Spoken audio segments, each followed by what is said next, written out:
It's the Cheap Chills Show. Thanks for doing this, by the way. Oh, yeah, this is my favorite thing to do. I have to show up and just talk about myself. Perfect. I know, it's so indulgent. Yeah, I had a friend the other day. I was walking through Monster Palooza with him, and he was like, I wish I could get on more podcasts. And I was like, well, people who have podcasts, they're just like looking for guests. So if you just reached out to some, I'm sure you would just get on, because it's so much work to find people and fill the whole schedule. Are you on the clock right now or anything? I Are am. you like Yeah. working? You're okay. Okay. Well, Yeah. I won't suck up too much of your time then. That's fine. I mean, I book time for stuff like this because one, I'm part owner of the company, and two, this is all building to something bigger in my mind that we can then monetize. I want to make horror films, and so being a voice in the community is a time investment that fits into like the overall mission of the company, I think. That sounds all right. Yeah. Let's do an official introduction to you so All right. that's in there. I've been pondering some of the stuff from my past and what influenced me to make the things that I make, and wanted to talk to people who, might have similar stories or completely different stories, but I want to hear them. And so we've got Joshua Sterling, also known as Haunting Season. If you may be one of the 500,000 people or so that follow you on TikTok, I swore I wasn't going to bring up numbers. What's going on, Joshua? Hey, how's it going? Good. So, yeah, thanks for coming on. It seems like we got a lot in common, so I just kind of wanted to chat with you and see where things came from with you and what your influences are. And I don't know, where do we start? Do you want to tell me about your childhood? What got you into all this stuff? Did it start when you were a kid? Yeah, the first thing I can remember having to do with anything with horror, and I think I can go back beyond this point, but I'll start here first. I remember my dad coming home from seeing The Sixth Sense in the movie theater, and I asked him about it, and he was like really shooken up. He didn't watch a lot of horror movies, and he was like, "Yeah, it was incredible. I've never been this scared since I saw Alien in the movie theater." And I think those are like the two horror movies he had ever gone to. But I remember that setting a tone for myself of like, well, I want to be that brave. I want to watch stuff like that. And I, my brother and I, so we grew up in the church. My dad's a minister, and we had this huge church in Pennsylvania. And on Wednesday nights, it would be like session meetings or something like that. My dad would bring us to the church, give us a bag of popcorn that we popped at home, and we'd watch some tapes from the video library. And we would get bored with that. So we would go explore the basement of the church that had no windows in pitch darkness and just like wander around down there. And that I remember as being like really scary, but really exciting at the same time. And so I think it was that feeling of fear, but knowing that I was in a safe place that I had seen with the lights on all the time, that really set the right mood, I think, for me to be a horror fan, if that makes sense. Oh, it totally does. And it just brings up a bunch of completely tangential, different directions to go down. But first of all, I also grew up in churches and stuff. My dad was not a minister, but my mom started taking us to church when I was maybe in 5th or 6th grade. And it does remind me of the time that we were at Capital Christian Center, which is a huge mega church in Sacramento. And they got the giant like TV ready. What do you call it? Where they do the congregation? On the sanctuary. And then they've got the bathtubs for baptizing people, and then this huge, like, it's like a stadium almost. And then there's like the wraparound lobby area once you leave, and above that is all the offices and stuff, for the people who work there. And I just always thought I was going to be a ninja when I grew up. And I was just always looking for ways to kind of sneak around. And I didn't have anything specific that I was going to do, but I just wanted to like practice sneaking around. So I talked my little brother, into going up into the offices and sneaking around upstairs and being ninjas and being undetected. And we got caught. Well, he got caught. He got caught and was getting yelled at by somebody who worked there. And I snuck by, and luckily he didn't rat me out. So that was my sneaking around in the That's how church you story. became a ninja. Yeah. Yeah. I don't have the Yeah, there's throwing something about skills sneaking though. around. There's something Yeah. about sneaking around a church that's just so much fun. The one that we moved to when I was in middle school, and then my parents are still there, has this bell tower that you can get up into. It's a little rickety ladder, and then once you're up there, you're in the rafters, and it just keeps going up, and it's very Hunchback of Notre Dame. And it's just so fun to like finish church and then disappear up into the rafters, and Hmm. try and bring girls up there. And Wow. Advanced. well, that's as far as I ever got, was like, and now Sure. we're here. Right. Want to spit on stuff? Yeah, exactly. Hey, look, dead bugs. Yeah. So that does also bring up another, question I think about sometimes is, are you more are you more apt to sort of have that ingrained fears of life and death and these grand subjects if you are brought up religious?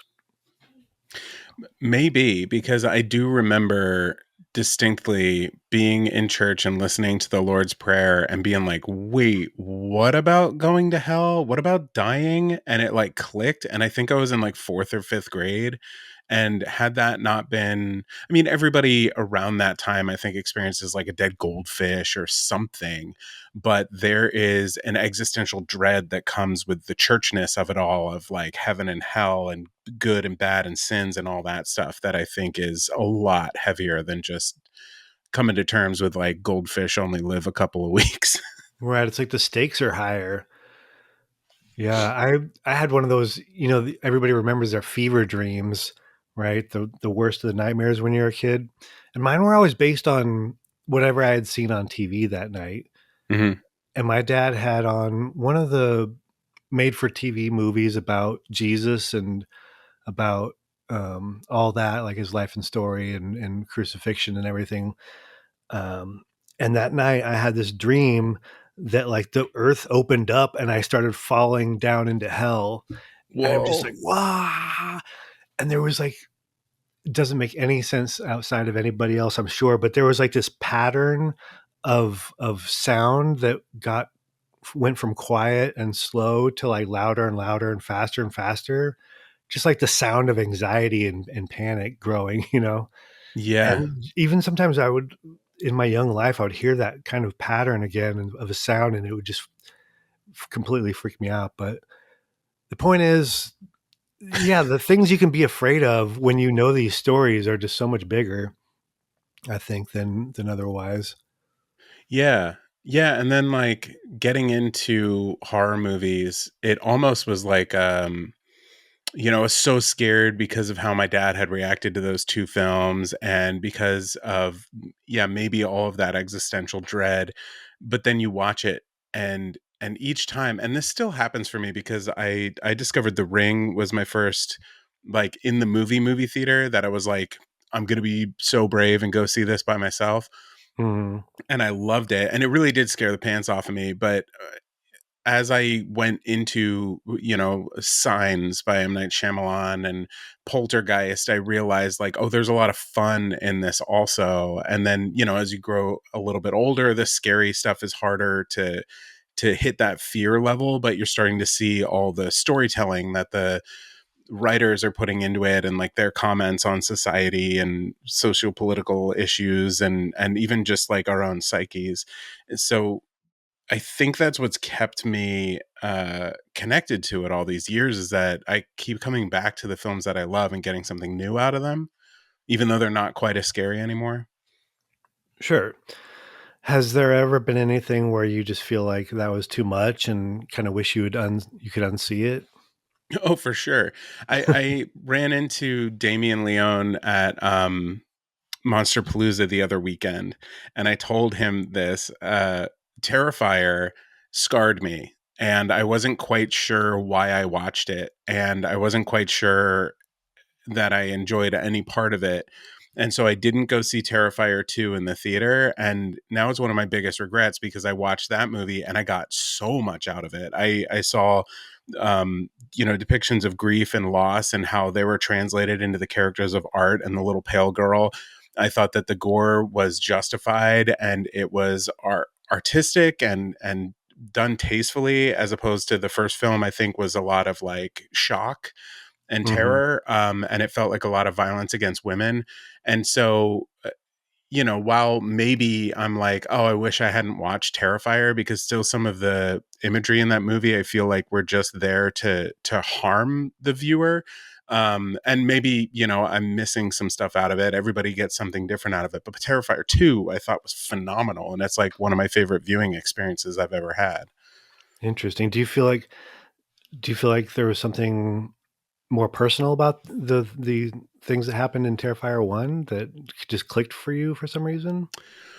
No, I mean, well, I know I want to button that story too with Damien Leone was like the sweetest Oh, yeah. guy I've ever talked to. He was so Mhm. awesome. And he listened to that and he was like, no, man. And, it obviously meant a lot to him that I said those things. And I told him that I have a TikTok and that I like dissected his second film, Terrifier 2 and all that, and he was just like, you're gonna love Terrifier 3. But yeah, I don't know why the first one. I think it just was like I couldn't find a why. I love a great villain if they're justified. I love the Saw movies, even though I'm not so much of a gore movie person. I love those movies because John Kramer, I think that's his name. Is it John? I don't know. But the bad guy, Jigsaw, he has a purpose. He's like Thanos in the Avengers movies. He has this mixed view on the world where he's going to do something terrible in order to create good change in the world. And that to me is like great villain writing. And Mm. Art the Clown is kind of like Michael Myers in that there's no justification for it at all, especially in Terrifier.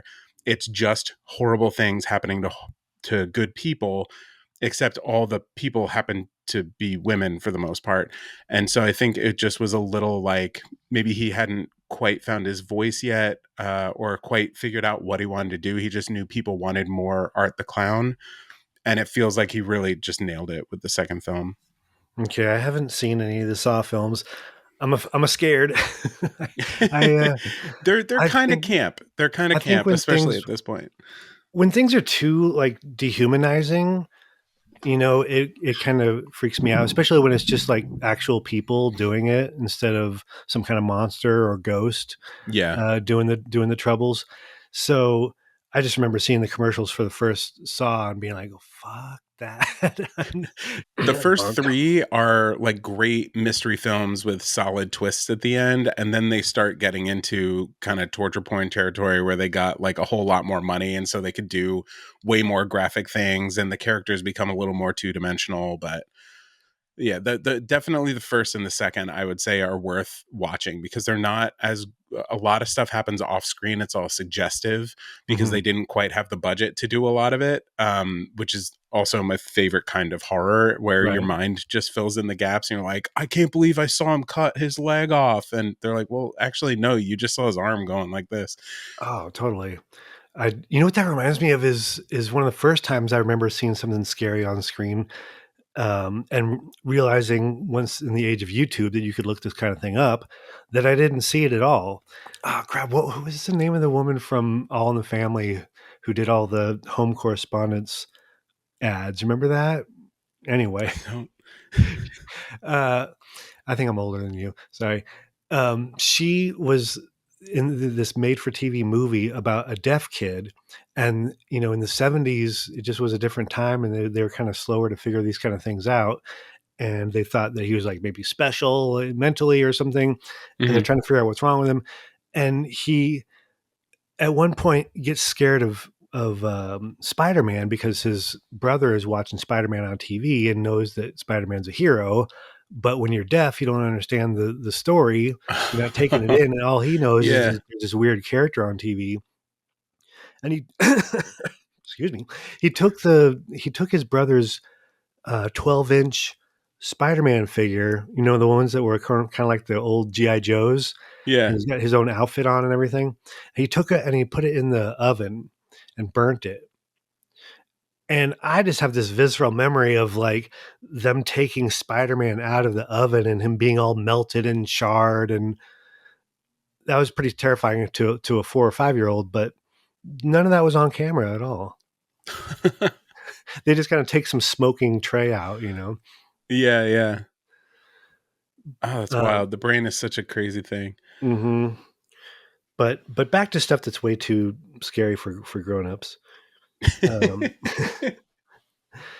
so okay, so you got through Saw, you're okay, and you said Terrifier was the first one was too much for you. Anything else? Anything that I should be aware of? Well, I think more so it's less usually about the imagery because I don't tend to watch films like I've never chosen to watch Human Centipede. I just don't want to put myself through that. Um but I would say more so it's the emotional trauma that I get from things. So like when I saw Mhm, Hereditary mhm. and I saw it in the theater and we all left just like looking at our feet in complete silence. Like all these strangers had like no ability to speak after that movie. And that was another one where I was like, I loved kind of every second of it, but I never want to see it again. Yeah. It's one of those things where there can be a movie that is a good movie in that it was well made and all the acting and it was shot perfectly. But then if you literally don't enjoy yourself watching it, it's hard to still call it like a good movie or something worth recommending.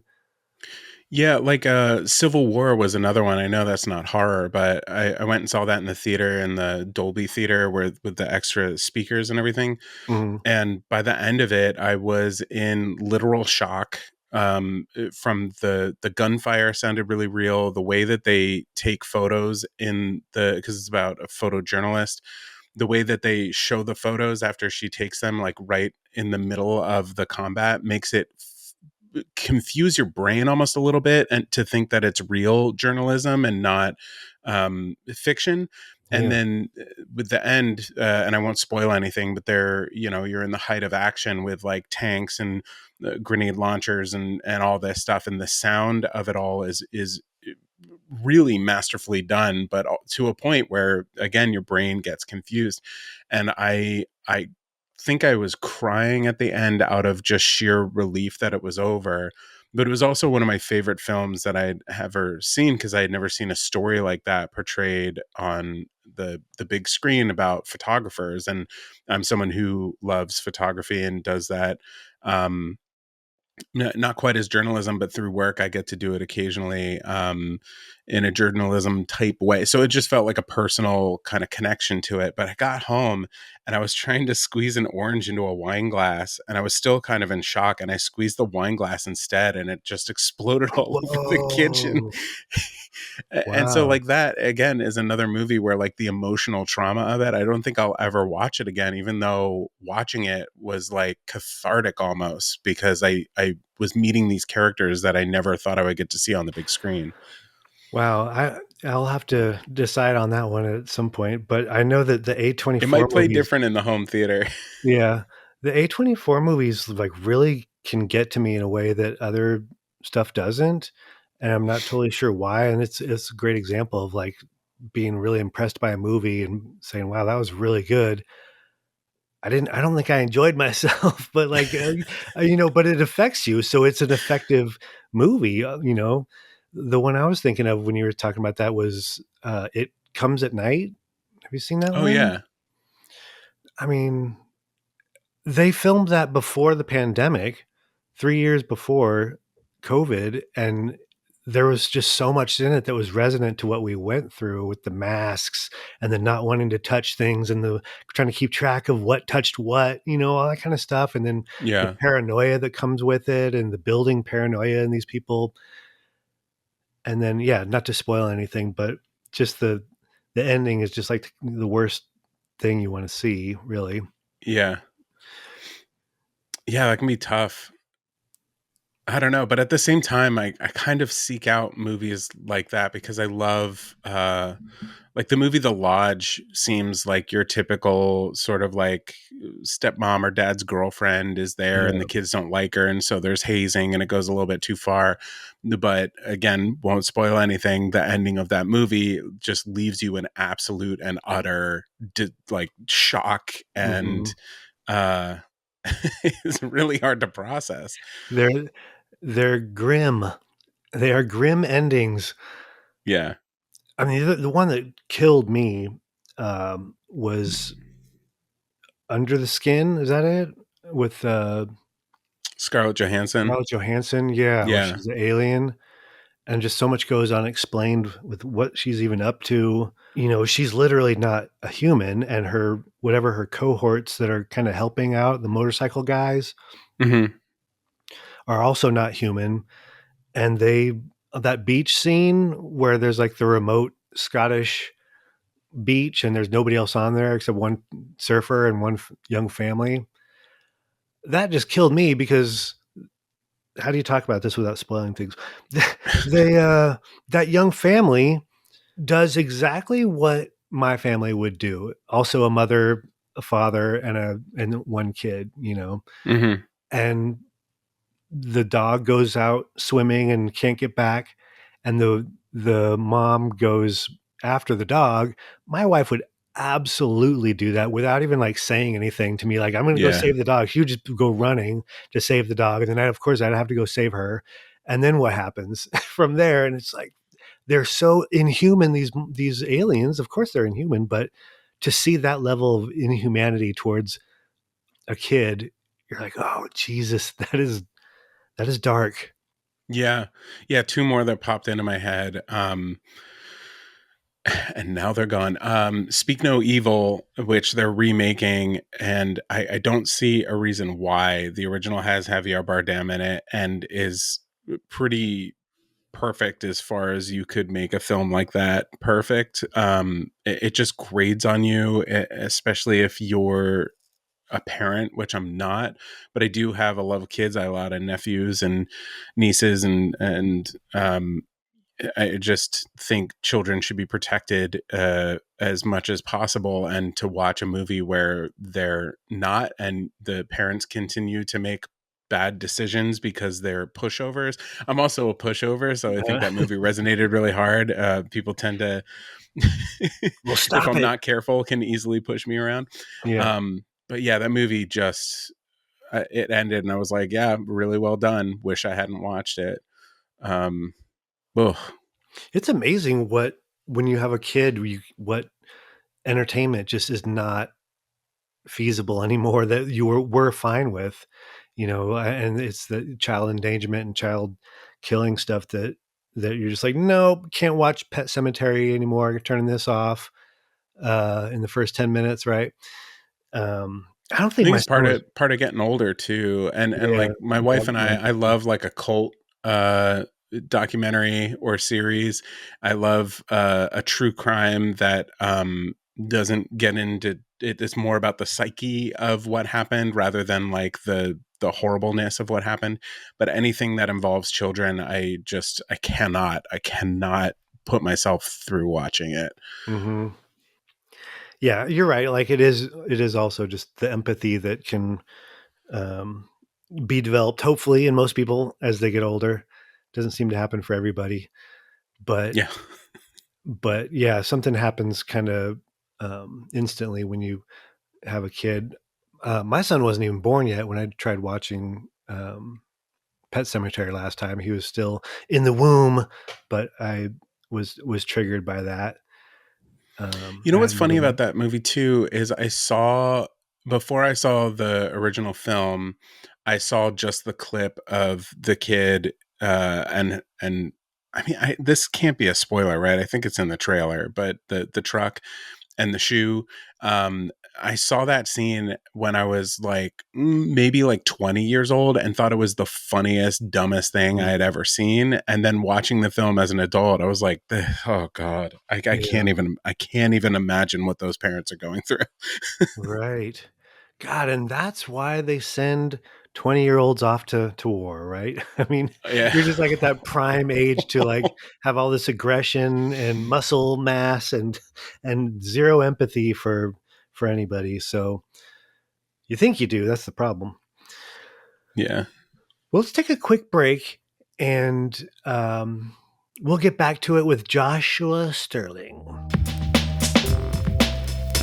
Ladies and gentlemen, the Influencer 2000! Hello, Gregor. It's good to be here. All right, well, I want to watch a movie, and it's going to need to be spooky, but not, give me PTSD. Loading. I recommend 1965's Planet of the Vampires, also known as The Demon Planet, also known as Terrore nello Spazio, from director Mario Bava. A small crew of space explorers in fantastic matching leather outfits crash lands on a strange planet where they find themselves fighting each other as something else takes over their free will. The dangers of this mysterious influence escalate as it begins taking over their dead. From beginning to end, this film is truly as beautiful as it is confusing. All right, I'm in. Thanks, and we'll see you next time. I want to get into what you're doing now and where you plan on going. So you said you work for like a production company. What do you do exactly?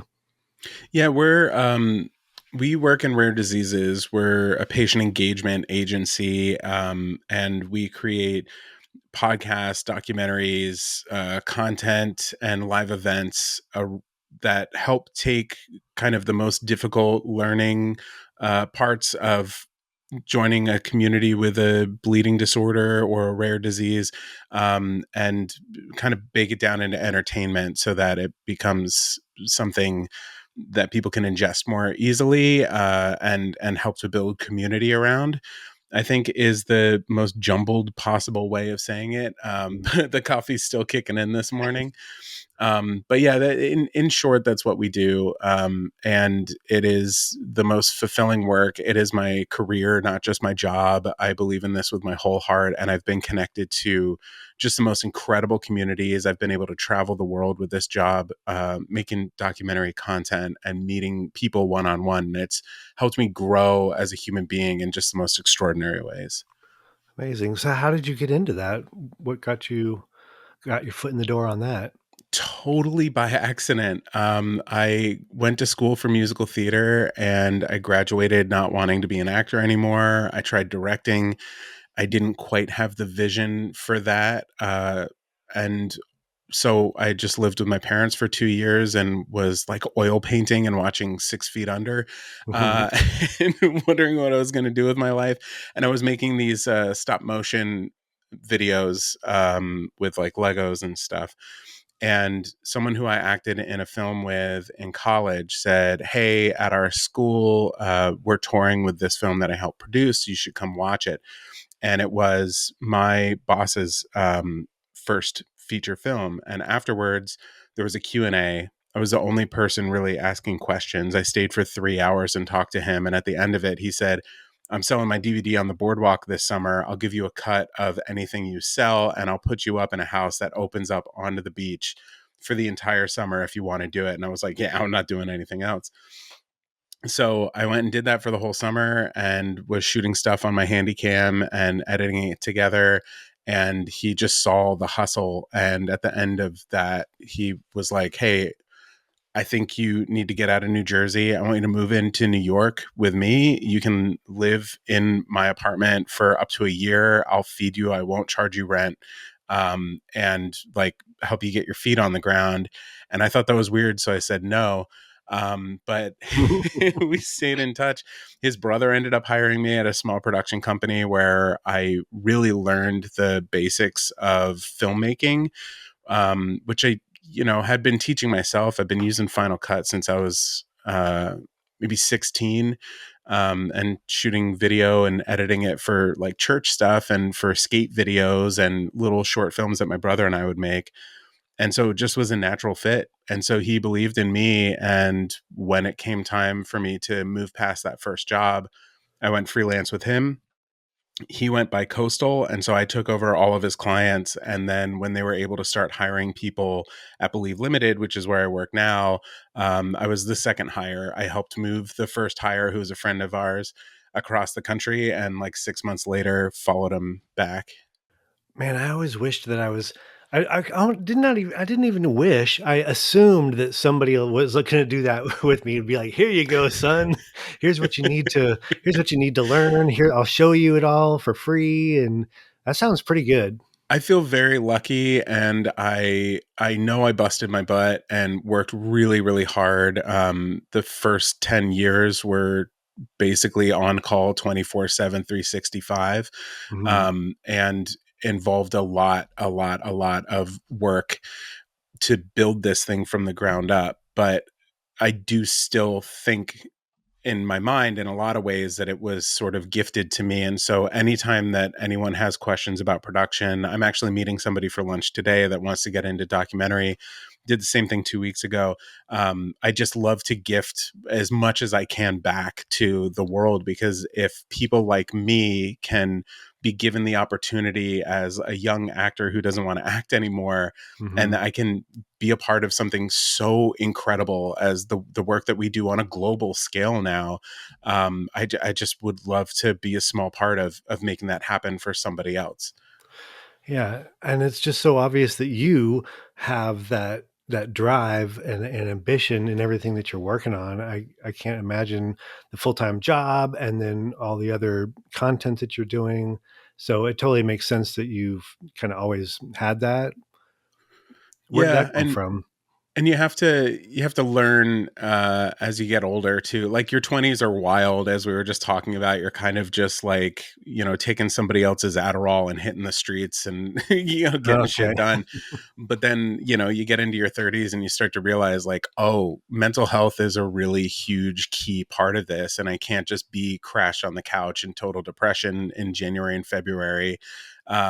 Like, I need to find a sustainable way to not have burnout every single year. That's the part that I feel like took the longest, and I'm still managing on a yearly basis, is like, okay, the year's winding down. How are we protecting ourselves from utter and complete burnout? Yeah, it's funny you mentioned that. I think that it's something that creatives can generally have hand in hand is your depression, anxiety, ADHD, um, possibly be on the spectrum. And, for me, I didn't, was not aware of any of these sorts of issues until I was like in my 40s. And it would have been interesting to see, what things would have been like if my parents had spotted something or a teacher or something. But, you're just like the problem kid who is late all the time. And the words ADHD didn't, I'm sure they existed, but not any adults that I knew knew Yeah. those letters. So, I'm still struggling with that. But yeah, I feel like I have my own version of drive where I just get super excited about a thing that I want to work on, and like 90% of those things never see the light of day. And a lot of times it'll be because I start something and then get distracted by the next thing and start having drive Yeah. to work on the next thing and the next thing. And then none of the things are necessarily getting finished, but it's just good practice to learn to finish things, I guess. Yeah, and that's not a foreign feeling to me. I get that a lot. I mean, during the pandemic, I became a master in macrame in 2 weeks, and then never made another macrame again. But now I Yeah. have all these supplies that I spent like $200 on. But you can Like call that stuff yourself a master happens. macrameer. That's nice. Yeah, I feel like I really mastered the macrame. It's not a very difficult thing to master. It's tying knots. Oh, that's cool. It's such a 70s skill. Yeah, I love having something. I have a really hard time sitting and watching something without having my hands busy. And if I'm on my phone, I'm not paying attention to the movie. But if it's something as simple as tying knots or coloring or something like that, I can really hone in. Hmm. Yeah, that reminds me. I saw on some of your videos that you've mentioned that you have discovered something about your way of thinking and what I don't want to. You can explain better, like Yeah. picturing things. Yeah, that's been a wild discovery of mine. I was riding in the car with my wife, and she was talking to me about this thing she just heard on TikTok about how some people don't visualize in their brains. And I was like, "What are you talking about?" And she was like, "Well, like if I say a green apple, like you can see the green apple in front of you." I just started laughing. I was like, "What the hell are you talking about?" And I was like, this sounds dangerous. Like, should you be driving? What is wrong with your brain? And then I Googled it, and I'm like in the 1% of people who don't have that. And I'll get flashes every once in a while. Like, before I knew this about myself, I was washing dishes, and I remember just like a flash of light in a dark space, almost, like a camera flash going off. And it was like my childhood mall, but there were no people in it. It just was like an image of the mall. And I remember saying to her, like, do you ever just like randomly like see a mall? Mhm. And she was like, yeah, of course. And there were indicators throughout my entire life that it would be normal to be seeing things like when you're in an assembly in elementary school, and they're like, now close your eyes and imagine your happy place. And I'm just sitting there going like, this is the dumbest thing. This is so stupid. Of course, like, what are they expecting to happen? And every other kid is like, whoa, I know it's Wow. not that visceral for some people, and I've learned that it is a huge spectrum. Some people just get glimpses, and some people get outlines of things, and some people see the whole thing. My wife sees a movie when she reads a book, and that's why she's able to blow through them in like an afternoon. But yeah, my brain's a little different. That's interesting. Yeah, I would get flashes of things like that too, where it's associated with something that's going on. I feel like I don't get it as much now, but for a long time, whenever this is not safe for work pod, right? Whenever I would have, whenever I would have sex, I would find myself picturing the park where my youth group in church would play volleyball. I don't know why. You know, strangely enough, recently, I think for the past maybe like 6 weeks, every time, so our dogs eat wet food and we spread it out on this like lick pad so that it takes them a little bit longer to eat and they don't get a stomach ache. And every time I'm spreading the dog food on the lick pad, for some reason, I think about the movie Doctor Sleep. And I'm like, Mm, man, I love that movie. I don't think I've seen No that idea one. why. You haven't seen that one? No. Oh, it's so good, and I would definitely recommend watching the director's cut. Mike Flanagan is just a master at what he does, and that movie is so perfectly in between Kubrick's The Shining and Stephen King's The Shining, and Okay. and so King was really kind of upset with the direction that Kubrick took for The Shining, and Yeah. this he was just so unbelievably proud of. And Mike Flanagan took the care and the time to make sure that it honored both properties and fit somewhere in between, so that it kind of Uh, connected the two in a really special way. that's cool. Yeah, Stephen King's awesome. He's like, I'm not a great reader. Like, I fall asleep within a couple pages usually. Yeah. Maybe it's kind of the ADHD or something, but Stephen King books will keep me engaged, and so that's kind of been my main reading entertainment. But before I read anything of his, I think the first book that I got of his was The Shining, and it was because he showed up at the Tower Books that I worked at. Oh, I was on the cool. I was on the video side, but he showed up to sign a. I don't even remember which book he was signing, but um, he was signing, and I was waiting in line, and we were joking around about Pavarotti or something. And then when I asked him to sign the book, uh, I said something about you know somebody coming after me with an axe, you know, because that was what I knew about The Shining. Hmm. And he did not correct me. He just like said something, wrote something about it in the book on the cover or the inside page, whatever. And I think that shows some real restraint and class, because in the book it was a mallet, right? It was like a croquet mallet, Hmm. the murder weapon. And there was no axe, so class act. That Stephen King. Yeah. Yeah, I love someone who can Because he is a bit of a curmudgeon, but in the best way. He's like a curmudgeon advocate, I would say, with his like presence on X or Twitter or whatever.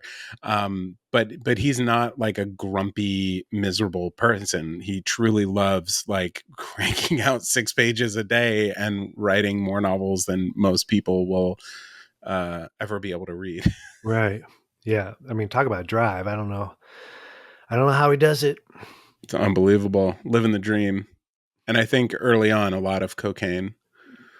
Yes. Sure.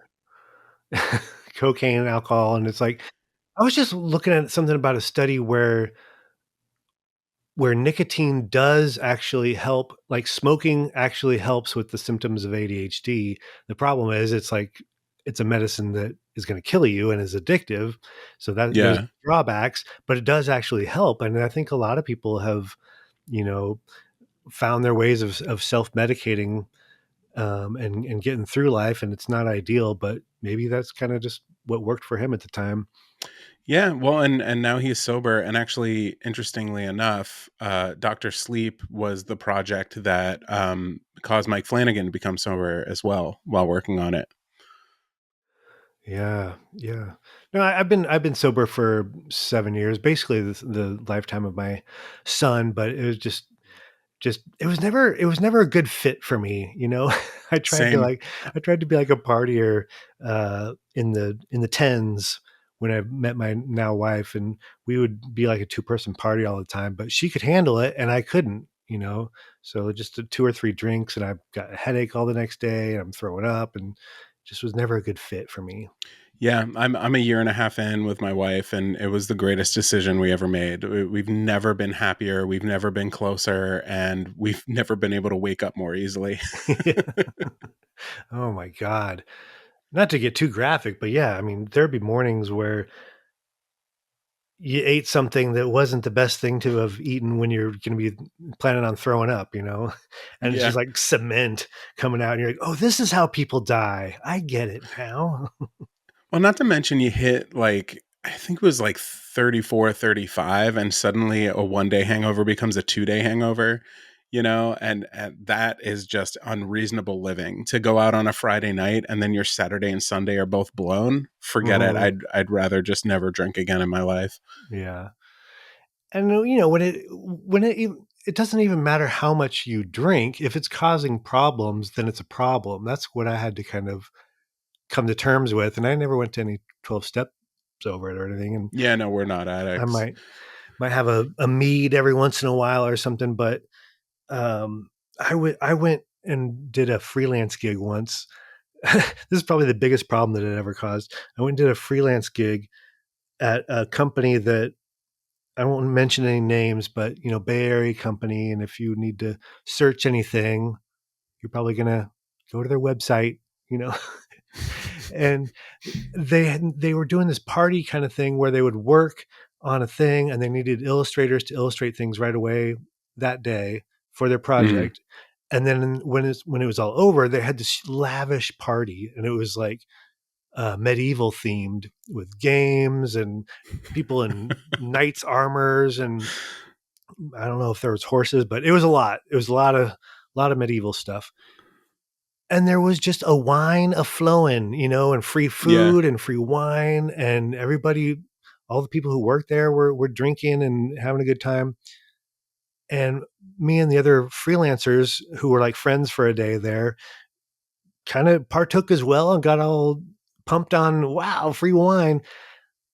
And I think I just, for whatever reason, got drunker than I realized I was. And they were like, "You're not driving home." And I was like, "Oh, okay." And they had to like call me an Uber and pay for my Uber at home. And it was just a big mess. And I had to talk to my freelance agent the next day about it and be all Yeah. kind of ashamed. And that was one of those times where it's like, man, why am I creating more problems for myself with this stuff? Yeah. Yeah. Yeah. Oh, we live and we learn. So, let's get back to your ambitions for a second. Oh, yeah. You said, I think it was I was looking at your um, Patreon, right? Hmm. You've got a Patreon, and it said I think you mentioned too that you um, you want to have your own studio beyond what you're doing with the medical documentary stuff. What are your plans? What do you want to do in the next few years? Yeah. I mean, the goal has always been to make horror movies, and the exact vision for that has changed over the years. But one thing that has held true is that Believe Limited, the company I work for, we focus on making entertainment that'll cause change in the world. And I would like for whatever I do in the horror space to also fit into that, because I don't see the purpose of making something that isn't going to open up great conversations, say something new that hasn't been said, um, show a community that maybe hasn't been highlighted before. And so a lot of what I'm working on is in the mental health space and around questions that I think need to be asked and conversations that need to be had. So this year, I'm working on a short film that came to be through one of the podcasts that we do at work about extreme periods and bleeding disorders. And so the writer of that, I'm the cinematographer and I'm helping to produce. And that we're shooting in October, and hopefully will be a piece that we put around to festivals. But I'm also producing Alex Watson's second film that's called Demonetize. And his first film was Bundy Manor. And I met him through his first Kickstarter. I helped make a video back in the days when making any TikTok video could get hundreds of thousands of views. And so I helped with his Kickstarter campaign. We became friends very quickly and have just bonded over the past couple of years through pure friendship. And as he's getting ready for his second film, we discussed coming on and having Haunting Season be a part of that in some way. And so I came on as a producer, and we've been revamping the script and doing, pass after pass with that, and getting actors attached. And now we're in a fundraising phase with the hope of shooting that later in August. And I don't think I should talk about any of it because I don't have clearance through him about, what he wants public and what he doesn't want public. But Sure.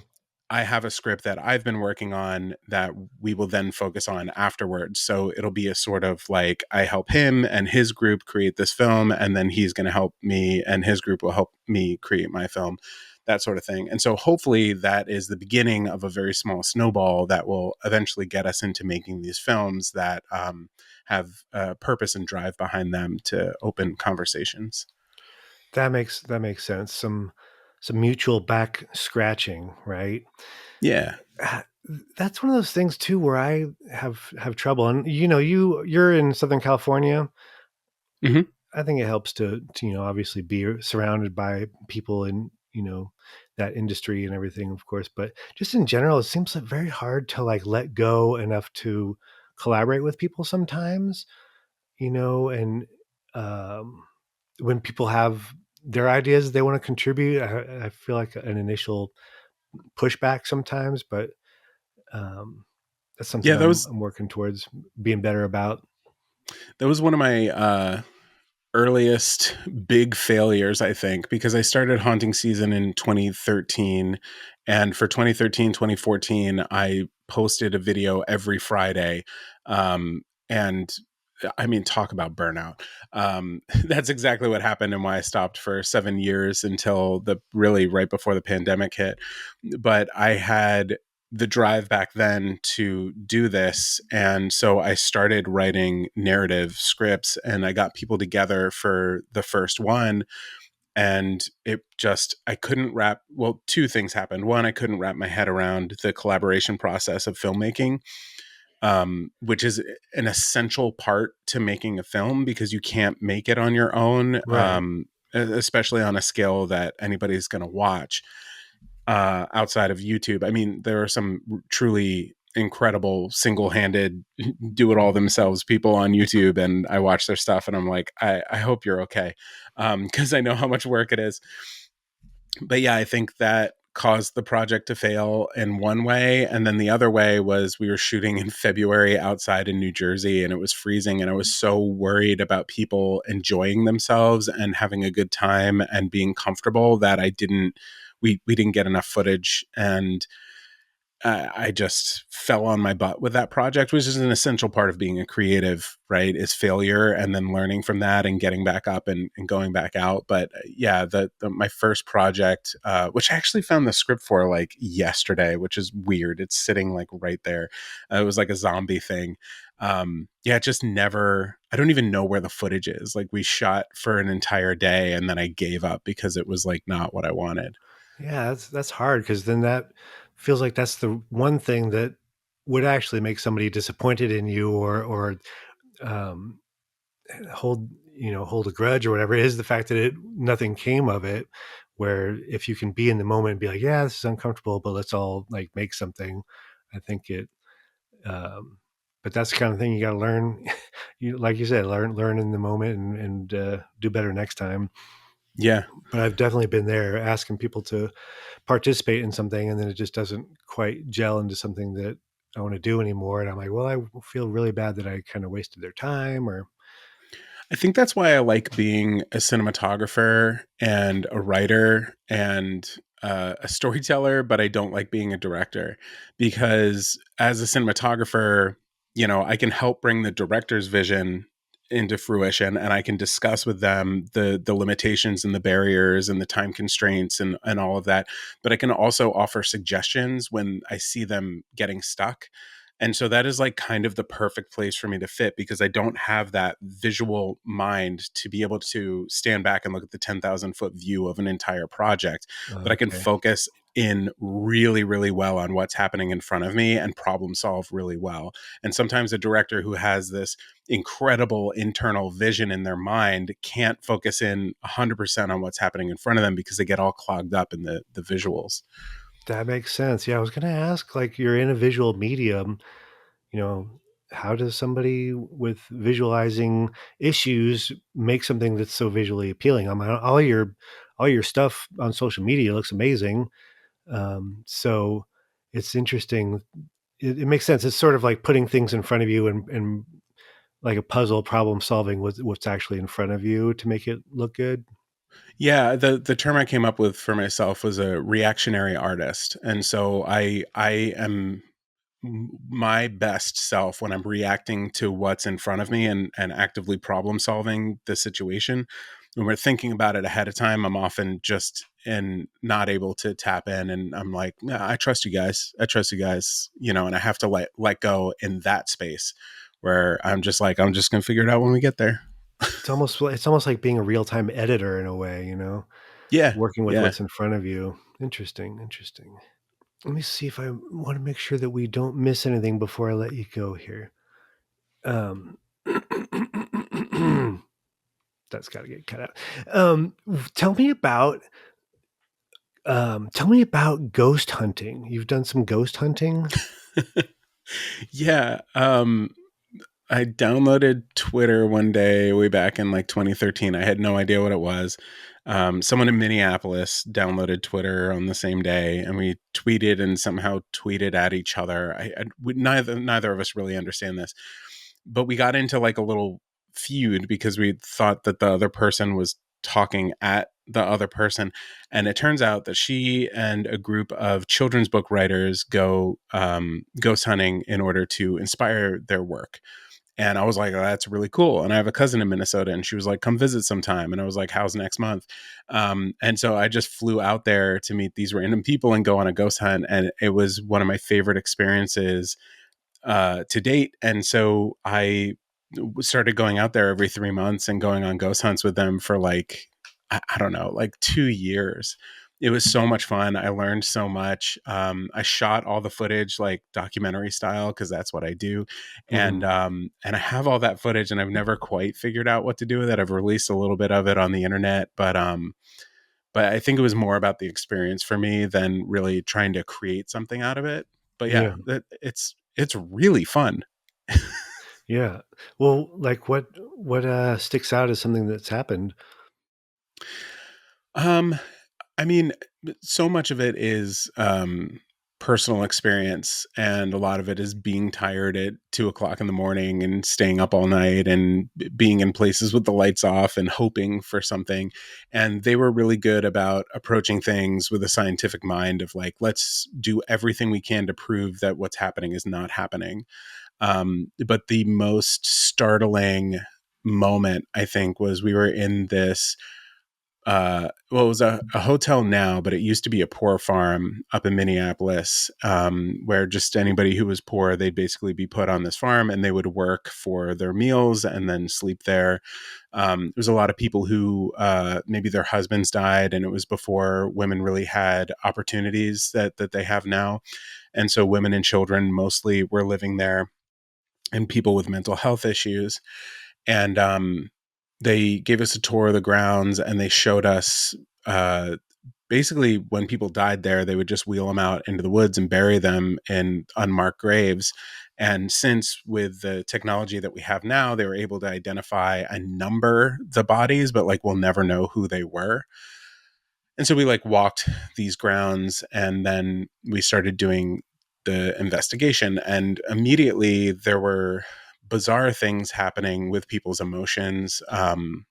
We split up into two groups, and one group went up into the bedrooms, and I was in that group. And Jessica, who was our leader, who's the one, we got in a tweet feud, she just started sobbing like harder than I've seen anyone sob, and just like could not catch herself. And we're like, what's wrong? What's wrong? She's like, I have no idea. There's just some like darkness here. And, of course, that could be like walking the unmarked graves outside, and then it finally hits you when you're alone in a dark room. But then the group downstairs comes up on the walkie-talkie, and they're like, you guys gotta hear this. You gotta come down here. And so they were playing back an EVP session where they had the recorder in the middle of the room, and everybody's sitting with their backs against the wall. And we have video of this too, so it's not just word of mouth, like everything's covered. And the microphone, you hear someone off in the distance like, what's your name? Something like that. And just right up on the mic, you can hear like the spit on the end of the tongue. So clear as day. We listened to it like 100 times. Timothy, like that.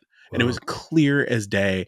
It totally freaked us out. So we're like, all right, let's all go down in the basement. So we all went in the basement. We all sat with our backs against the walls. And we're filming everything, and the lights are out, and we have the recorder in the middle of the room, and we have flashlights on the ground that they're like the twist to turn on.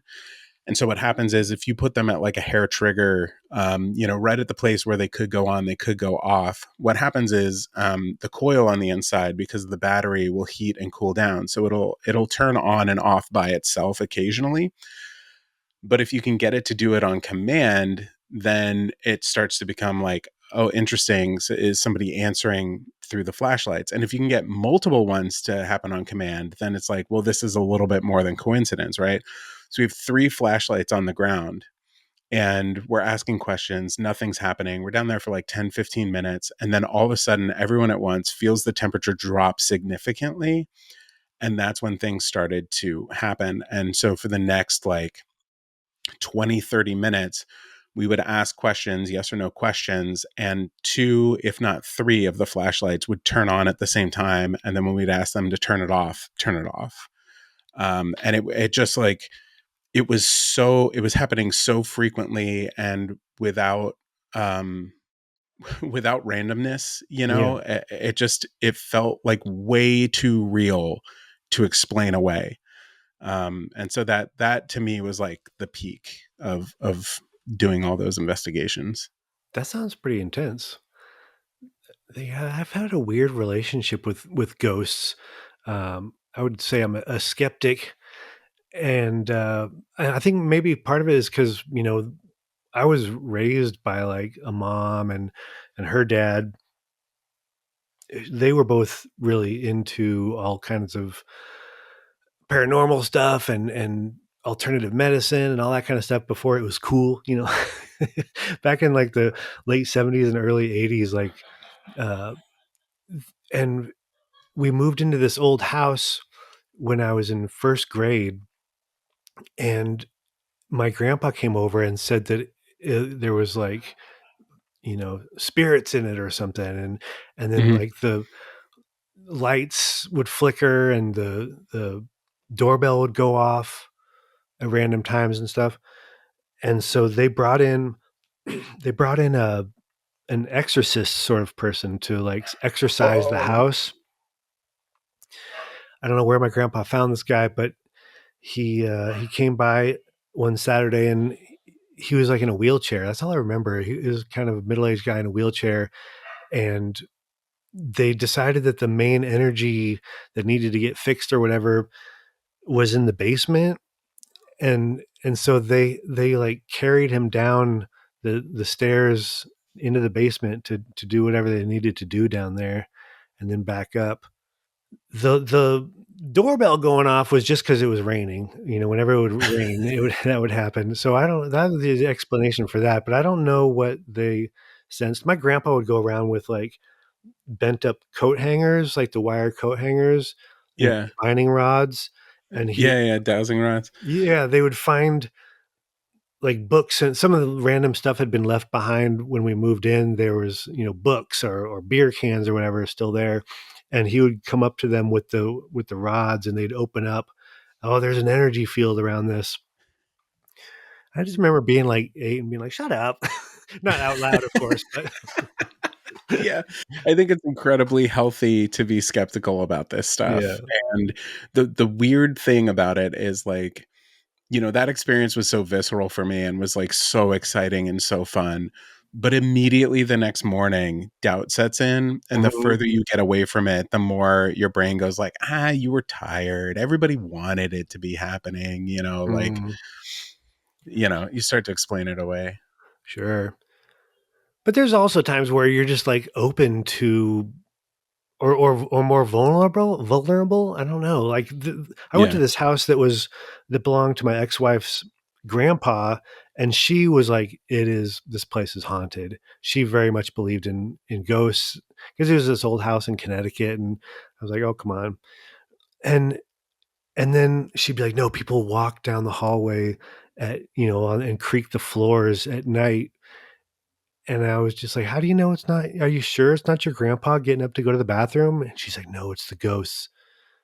And then that night, there was creaking noises in the hallway, and the night me was like, I'm not getting up to make sure that it's grandpa. I'm fine right here in bed.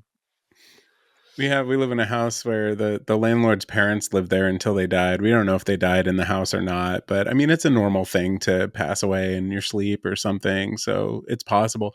But all of their belongings are in this like locked part of the garage, and we got permission to put some stuff in there in storage, and so they gave us a key.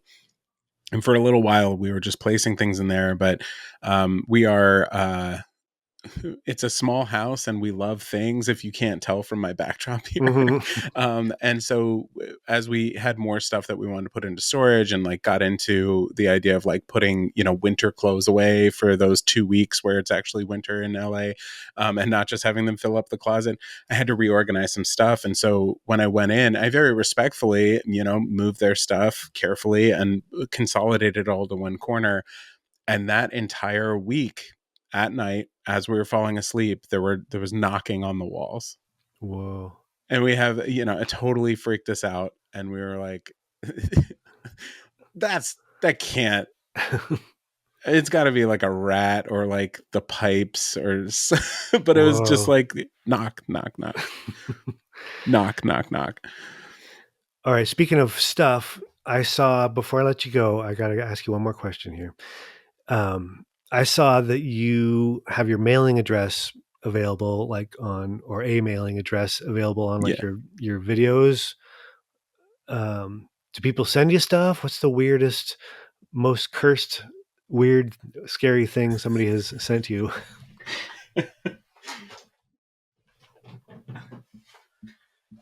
So this shows up in a box. Oh. This clown faced baby doll with weird hands, naked, smells like burnt charcoal. The head is shaved, the face is painted like a clown, only one eyeball opens. And yeah, that was pretty shocking. So You said it smells weird? It smells like charcoal. Like it smells like it was in a fire.